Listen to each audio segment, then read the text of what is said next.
What's up? My blade brothers, my sword sisters, my comrades in combat, welcome back to the channel for another sword review. Today we're taking a look at the Alexandria Longsword, sold on Kult of Athena under their house name, Balaur Arms. We've been reviewing quite a few of their swords lately, to include the Shinto Oni Katana and their Italian longsword. Both have been amazing. You should check them out on our channel. Links up here or down here. You'll be able to check them out for yourself. But I've always been intrigued about these types of blades. These are obviously a lot thicker and wider. If you've been on HEMA YouTube for a little while now, you might know of a sword called the Principe. This is a Type XVIIIc longsword made by Albion. Albion's one of the best European sword makers in the industry, and their Principe sword is commonly seen in competitions all over the world, and that's because it is a cheat code of a weapon. So much so that many competitions now don't allow this type of sword to be used because it's too easy.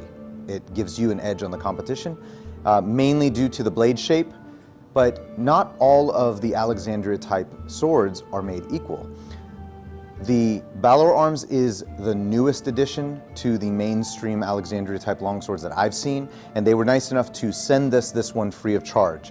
Just like our other reviews, I'm going to disclaim that we did not pay for this, but that does not mean that I'm going to give it a pass. If it's not good, I'm going to let you know. And if it is a good choice for you for the money, I'm going to let you know that as well. And as I've stated in other videos, that's because LK Chen, the actual creator of these swords, listens to feedback, as does Kult of Athena.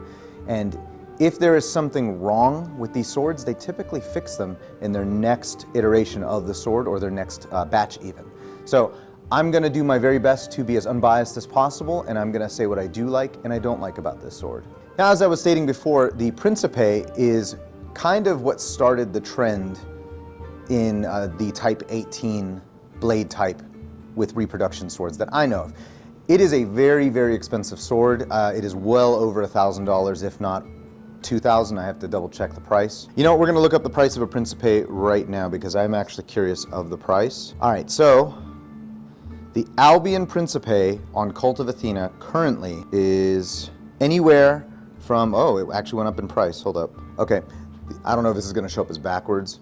It probably is, but the Albion Principe as of today's date is $1,645. It's over $1,000 for that sword. The Balaur Arms version is under $500.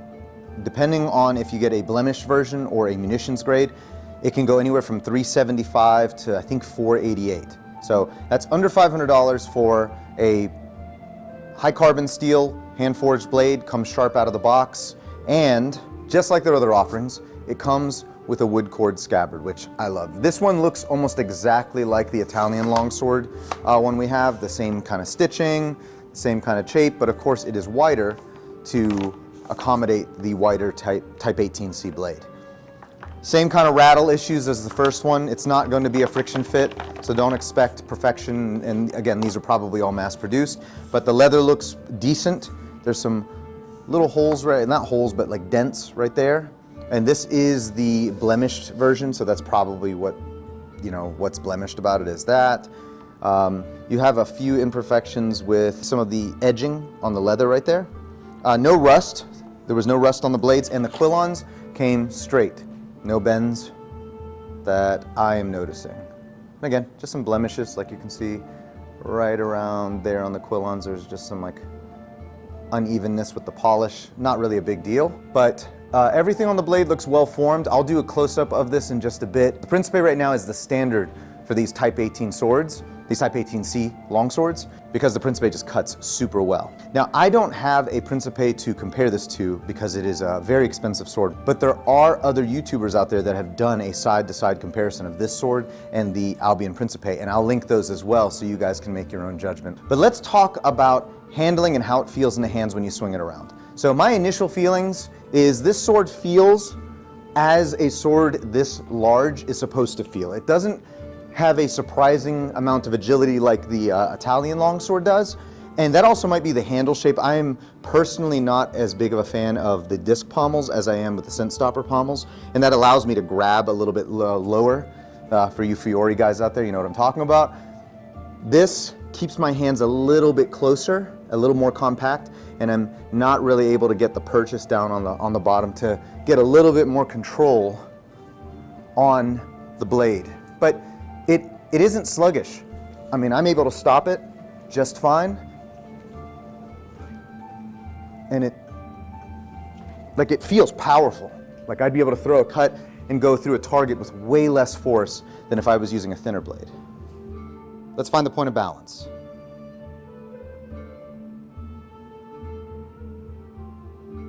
Oop. Let's see about...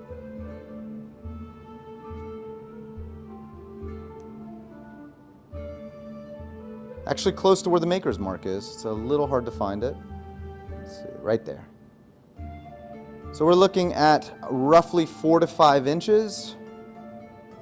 Now we'll call that 4 inches from the crossguard. So that is less than the average of 5 that I typically see with other swords, and not as close to the crossguard as the Italian longsword. Point to percussion, which is the best place to actually strike targets, let's figure that out real quick, is right here. Funny enough, right where I was hitting the bamboo. So not quite halfway down the blade, although if you did hit halfway down the blade, it would probably be just fine because of how big that blade is. But point of percussion is going to be about right here. We'll call that, 12 inches down, maybe a little bit more. Let's try that again. Right here. Yeah, it's the same spot. That's right where I was landing cuts on the bamboo, so I'm glad I kind of figured that out before doing this test. It just seemed like the right place to hit on the sword. But if you did hit with the ricasso or any of this, I honestly think that you would probably shear right through, because that's a lot of blade behind that really sharp edge. Do a little bit of testing on the archery ball over here.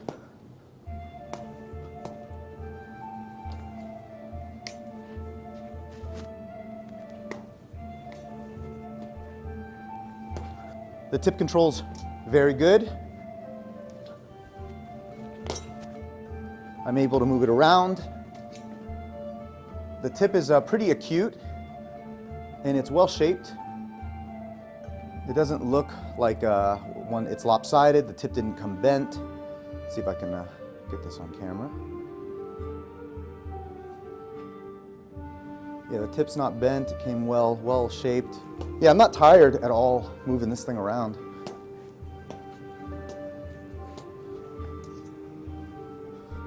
Even like rolling off the edge, doing like a schnick over on that side, to that side, Unterhaus.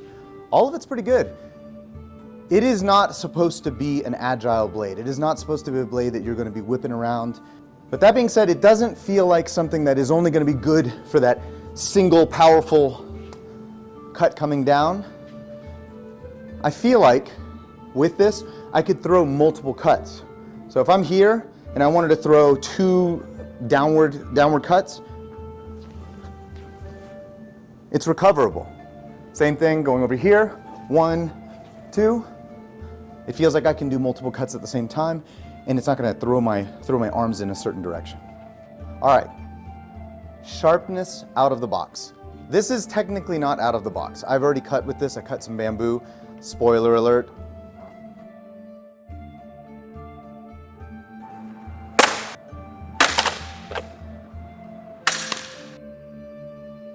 But unlike some of the other samples that were sent out in the past, this sword came very sharp all the way from the ricasso to the tip on both sides. There was no unevenness with sharpening. I was very, very happy to receive one that had a great edge on it, very keen all the way through. But we're gonna try just a paper test on some of the parts that I did not cut on to see how it cuts. And this is, again, it's a big boy, big blade. So let's see if it holds up. Pretty sharp. Let's do it again. Oh, missed it. Yeah, that's effortless. Let's try the other side. I'll try it on the edge that I was cutting bamboo with, because the bamboo definitely takes a toll on your edge. Ooh, yeah, maybe that wasn't as good. Yeah, that one's tearing a little bit. That one cut halfway through, and then it just started tearing near the end. And that makes a lot of sense. This is exactly where I've been hitting, the point of percussion I've been hitting with bamboo. And again, bamboo's hard, or the bamboo we were cutting was hard. Let's try this again. Okay, not bad. And that's also a spot I've been hitting with bamboo. Let's try it again on the more worn edge. See how well it held that edge. Okay, maybe it's just me. This happens a lot when we're doing this. Might just be my angle. So right about here on the blade is where I've been hitting all of the branches, or all of the bamboo shoots. Let's try right here. All right, color me impressed. That's still really sharp even after hitting, I would say, about 15 bamboo poles on both sides, because I did switch the edge up. Sharpness all the way down to the ricasso is, that was from right here. Yeah, very sharp. Like all Balaur Arms swords we've reviewed, there is no secondary bevel. It is one continuous rounded edge all the way down, and polished, which I love. It doesn't have like a kitchen knife bevel on it at all. It's just one solid plane that rolls right into the edge. It's a lot more expensive to get blades to have that kind of an edge, but it makes them much better cutters. Yeah, I love this sword already. It's just, for what it's going to do, like, I know that this is not supposed to be a light dueling longsword. This is a purpose-driven, in its modern use, this is going to be a purpose-driven competition-style cutter. Some people might buy an Alexandria just for the aesthetics. They like this fatter ricasso up here, but the majority of people that buy these that I know of use these for cutting. You still have that acute point that you're able to thrust and have a lot of good tip control, but it has that wider blade to be able to shear through targets. And again, this is still a fast sword. I'm still able to launch. It is not going to be as fast as the thinner blades such as the Italian longsword, but that's not what this is for. Let's get a closer view of this thing and talk some specs. The disc pommel is, I would say, medium polished. There's some tarnish that you can see on the inside, but it's still very handsomely made. And it has a square peen at the back that seems very solidly attached. Connecting the actual leather wrap to the disc pommel, you will see some edging right there on the leather, and that's something that we found on the Italian longsword as well. I would say for the price point, that's still acceptable, but if you are a stickler for looks, that's something that's probably going to bother you. Moving down, we can see some unevenness with the wrap line. You can see it right there. It isn't perfectly symmetrical. It looks like the sheet was unevenly cut as we were going down. You can see that line is a little squiggly. Not too bad. I didn't notice it until I had put this down on the stand. And it's not something I particularly care about, but if you are somebody who wants a little more aesthetically pleasing straight lines, it's probably going to bother you. The quillons are a curved design just like the Italian longsword. Very, very similar. And the scabbard is a leather wrapped wooden cord scabbard with a metal chape. Now this chape is, I would say, munitions grade polish, so it is not mirrored. It is not even close to being mirrored, and it is a little rougher than even some satin I've seen, but it is still very acceptable for something that I would consider to be a field sword, something that I would actually use. I don't really consider this sword a display piece, even though it is a very cool piece to talk about with friends. It is definitely something that a martial arts practitioner would use. Let's see, we have a little bit of a blemish on the scabbard right there as well. Let's take a look at the blade. Type XVIIIc Alexandria Longsword are based on examples found from the Mameluke collection of Alexandria, and they all tend to feature this wide blade that tapers off into an acute point. Our example from LK Chen is made out of a high carbon steel alloy that, with a good heat treat, that results in an edge from 54 to 55 Rockwell hardness, which is perfect for cutting. The gap in between the crossguard and the ricasso is actually tighter than what I would expect. There's not a huge gap. That lack of a gap between the crossguard and the ricasso is going to help ensure that moisture does not drop down into your blade's internals. Everything is tightly fit. From my own research of watching other YouTube channels review this sword, this particular example is actually smaller, mostly right here where the blade is the widest. It is smaller than the actual war sword examples from the Mameluke collection, and I have a feeling that LK Chen did this because the prime demographic who are going to be using these swords today are not historical collectors, but martial practitioners. And what seems to be the trend right now with modern reproductions is fast, lively blades. They want something that's going to move very fast, that's still going to cut very well, because let's face it, us as practitioners are not fighting with sharp swords and armor, and whatever they may have needed on the battlefield back then is not as relevant today as it was back then. Distal taper is also present. As you can see, my calipers have died, so you're just going to have to look at the reference right there. Let's go to the middle of the blade and the very tip.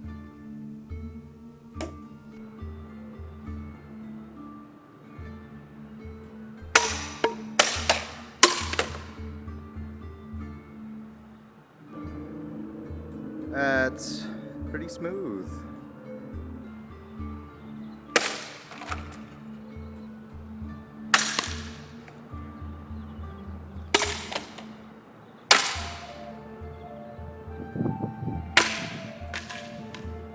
All right, so messed up on the mostly ascending cuts, all the Unterhaus I'm a little weaker on, but the Oberhaus are all going through pretty cleanly. All right, I'm gonna do it with a whole lot less force this time. We're gonna see if I can do it with just pretty much dropping the blade on it. All right, that one had a little more resistance, so I'm gonna try that again.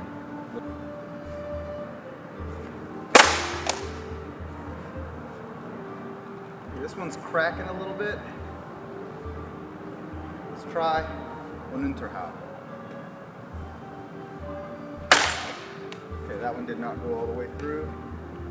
Stopped right about there. So I'm going to finish with a descending cut. Going from this side. And that one went pretty cleanly through. Okay, this is actually a little harder. So this bamboo is a little harder than we thought it would be because it's starting to cure a little bit. You can see the yellow bands about right there. So the fact that that's going through and still, for the most part, pretty clean, even on harder bamboo, that's pretty good. So who is this blade actually meant for? Who should buy it? I would say that if you are a martial competitor who is looking for a competition cutter, this is the sword for you if you're doing it on a budget. Is it going to be as refined as a Principe by Albion? I don't think it's going to be. Do I think it cuts as well as an Albion? Based on other reviews, when it is this sharp all the way through, yes, it does.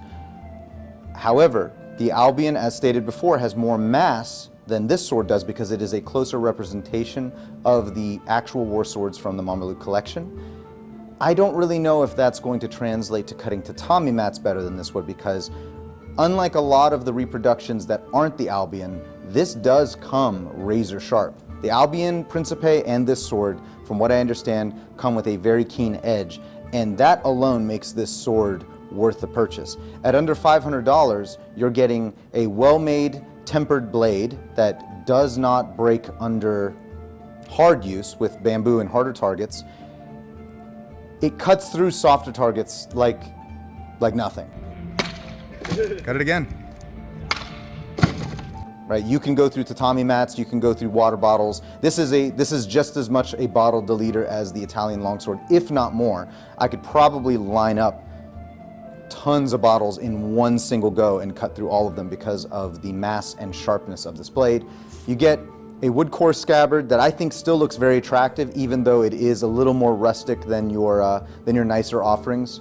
But under $500, when a Principe costs anywhere from $14 to $16, You can't beat this. I don't even know if the Principe comes with a scabbard. I'll have to look at that. But there are many European blades that are super, super nice, but you're gonna pay anywhere from $200 to $400 for a scabbard to go along with it. Usually they're a very, very aesthetically pleasing, vibrant colors and designs. This one's a little bit more Spartan, which is fine because it keeps the blade safe and I can carry it around. And I mean, honestly, if I wore this, it would still look really nice on a belt. Draws very nicely. I wouldn't say that this is going to be a one-handed sword at all. I can stop the blade okay, but it is definitely a two-handed variant and you're gonna get the most cutting performance out of it with two hands. But is it worth it? Yes, 100%. I would say that if you were looking for a cutter or if you were just a fan of the Type XVIIIc typology, the shape of this blade, this is the best bang for your buck. There isn't currently a maker that makes an Alexandria style longsword for this price that comes this sharp and is this durable.